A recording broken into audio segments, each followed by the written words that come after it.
ஜெயிச்சு வந்தா கேபினெட்ல இடம் கொடுக்கணும், இந்த மாதிரியான விஷயங்கள் மட்டும்தான் போயிருக்கு. ஆமா, ஓகே, சரி பாதி இடம் கொடுக்கணும், இடம் மட்டும் 50-50 தான்.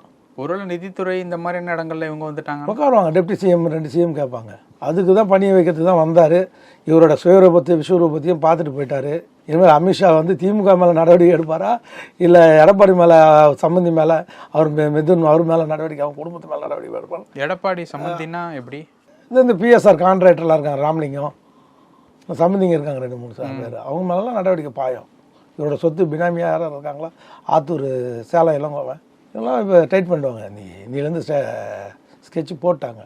அதனுடைய வெளிப்பாடு தான். நீங்கள் இது வரைக்கும் கவர்னர்கிட்ட லெட்டர் கொடுத்தீங்களா?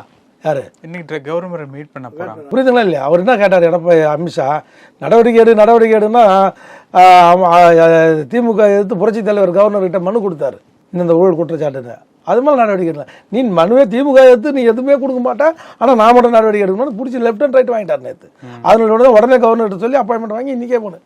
வித்தவுட் அப்பாயின்மெண்ட் கவர்னர் எப்படி மனு கொடுக்க இன்றைக்கி அலோவ் பண்ணுறாரு? நேற்றோட நான் சொன்ன இந்த டிஸ்கஷன் தான். நாங்கள் திமுக மேலே நடவடிக்கை எடுக்கணும்னா நீ தான் எதிர்கட்சி தலைவர், நீ தான் குற்றச்சாட்டை நிரூபிக்கிற அளவுக்கு கொடுக்கணும் முதல்ல கவர்னர்கிட்ட. நீ செய்ய மாட்ட, ஆனால் நாங்களாம் அங்கே செய்யணும். ஊழல் குற்றச்சாட்டை யார் கொடுக்கணும்? அடுத்த எதிர்கட்சி தலைவர் நீங்கள் தானே கொடுக்கணும். நீ ஏன் கொடுக்கலன்னு நேற்று வந்து கார சம்பவமாக